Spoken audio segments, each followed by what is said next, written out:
wabarakatuh. Bismillah, alhamdulillah, wassalatu wassalamu ala rasulillah, la haula wala quwwata illa billah, amma ba'd. Pada kesempatan kali ini, materi akidah akhlak membahas terkait tentang memahami induk-induk akhlak tercela. Sebelum lebih jauh terkait tentang bagaimana memahami induk-induk akhlak tercela, tentunya kita harus paham bagaimana tujuan pembelajaran. Tujuan pembelajaran pada materi ini yang pertama adalah bagaimana kita untuk mampu menganalisis makna, penyebab dan dampak negatif dari sifat tercela, hubbud dunya, hasad, ujub, sombong, riya, dan sifat-sifat turunannya. Terus tujuan pembelajaran yang kedua berikutnya yaitu kita harus mampu bagaimana untuk menyajikan hasil analisis makna, penyebab dan dampak negatif dari sifat tercela, hubbud dunya, hasad, ujub, sombong, riya, dan sifat-sifat turunannya. Sebelum melangkah lebih jauh terkait tentang bagaimana kita harus mampu untuk memahami dari tujuan pembelajaran tadi, tentunya juga harus paham kaitannya tentang indikator dari materi tersebut. Ada beberapa indikator poin penting yang perlu kita pahami. Yang pertama adalah menghayati hubbud dunya, hasad, ujub, sombong, riya, dan sifat-sifat turunnya adalah larangan dalam agama Islam. Terus yang kedua adalah indikator yang kedua mengamalkan sikap menghindari diri dari hubbud dunya, hasad, ujub, sombong, riya, dan sifat-sifat turunannya. Jadi setelah kita mampu memahami, kemudian juga harus mampu bagaimana untuk mengamalkan sikap untuk menghindari sifat tersebut. Terus selanjutnya indikator berikutnya adalah menelaah dalil sifat tercela, hubbud dunya, hasad, ujub, sombong, riya, dan sifat-sifat turunannya. Tentunya kita juga harus paham bagaimana dalil dasar di dalam Al-Quran dan hadis tersebut. Terus indikator berikutnya adalah bagaimana menguraikan makna sifat tercela, hubbud dunya, hasad, ujub, sombong, riya, dan sifat-sifat turunannya.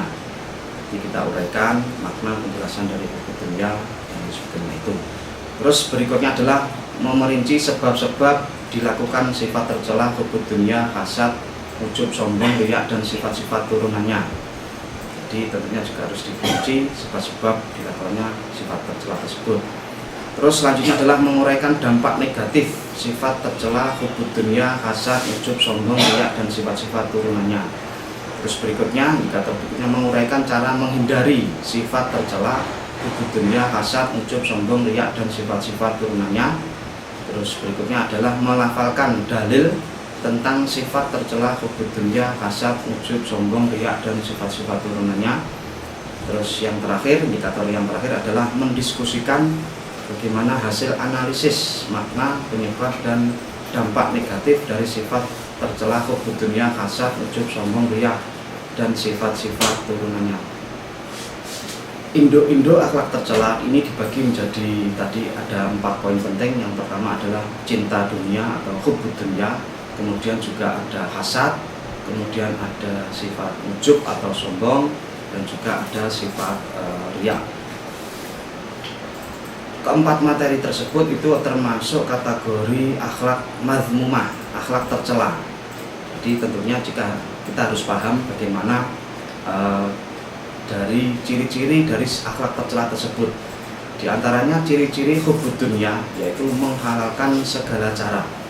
Jadi menghalalkan segala cara. Jadi menghalalkan bagaimana kita orang-orang yang kadang kaitannya tentang hubbud dunya itu menghalalkan segala cara. Jadi sesuatu yang haram pun kadang bisa menjadi halal. Sesuatu yang dilarang agama yang seharusnya tidak boleh tentunya juga dihalalkan. Nah, ini menghalalkan segala cara. Kemudian ciri yang lain adalah harta segala-galanya. Jadi punya anggapan bahwa harta ini adalah menjadi tolak ukur segala-galanya.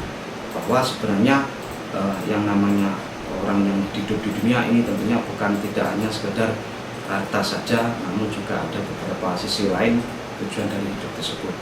Terus selanjutnya ciri hubbud dunya yang lain adalah kikir dan tak mau berbagi. Biasanya orang yang memiliki ataupun memiliki sifat hubbud dunya itu sifatnya kikir, tak mau berbagi, enggan untuk melakukan sedekah, infak, tidak pernah mungkin memberikan ataupun memasukkan uang untuk kotak infak di masjid pada hari Jumat dan sebagainya. Ini termasuk ciri-ciri dari orang yang hubbud dunya. Terus selanjutnya ada ciri hasad, di antaranya adalah tidak suka orang lain sukses. Jadi ketika orang lain mendapatkan kesuksesan, mendapatkan keberhasilan, dia tidak senang. Ini biasanya seperti itu. Terus selanjutnya ada ciri yang lain, gembira jika orang lain mendapatkan kesusahan. Jadi ketika orang lain mendapatkan musibah, itu dia malah senang, senang. Jadi bahasanya seperti itu. Ini adalah gembira. Jadi dia merasa gembira orang lain mendapatkan kesusahan. Ini termasuk ciri hasad. Terus selanjutnya ada suka menghalang-halangi orang lain. Jadi keinginan seseorang yang baik ini dihalang-halangi supaya tujuan orang tersebut tidak berhasil. Ini termasuk ciri dari perbuatan hasad. Terus selanjutnya ada ciri ujub atau sombong.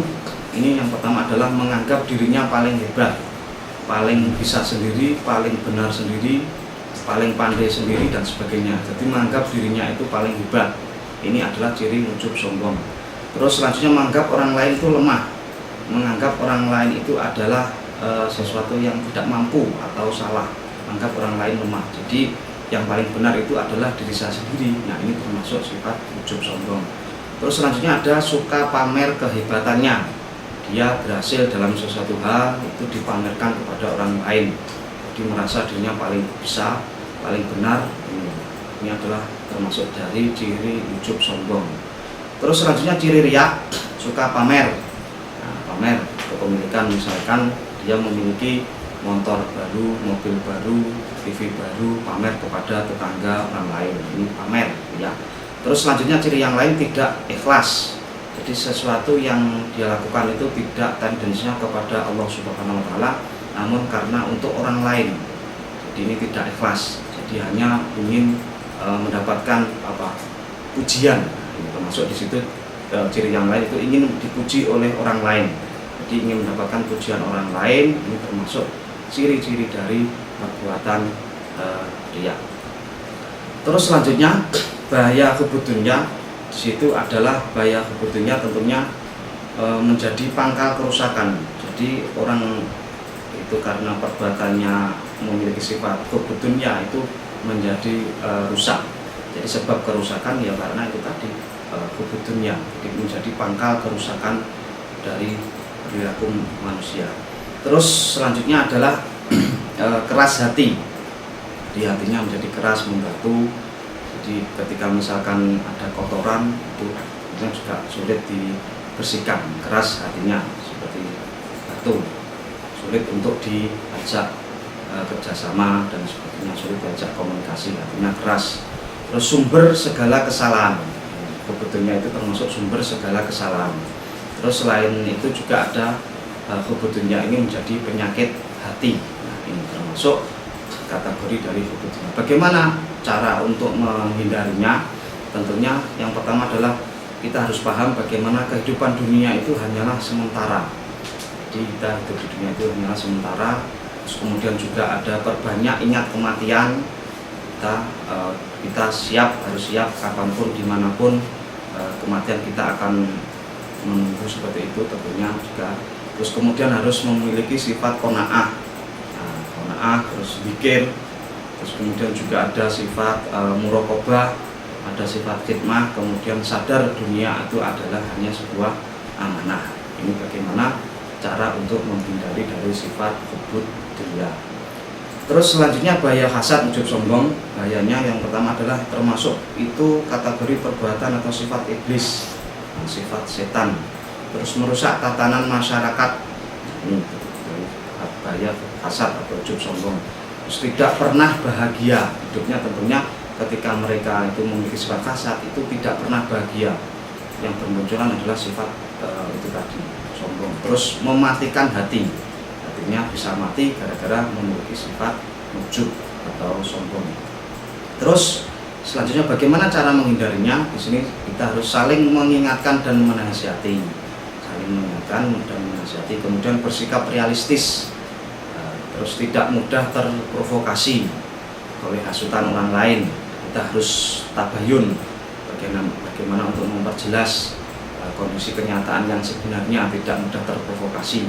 Terus selalu ingat Allah, kita sering berpikir kepada Allah, terus menanamkan kesadaran diri.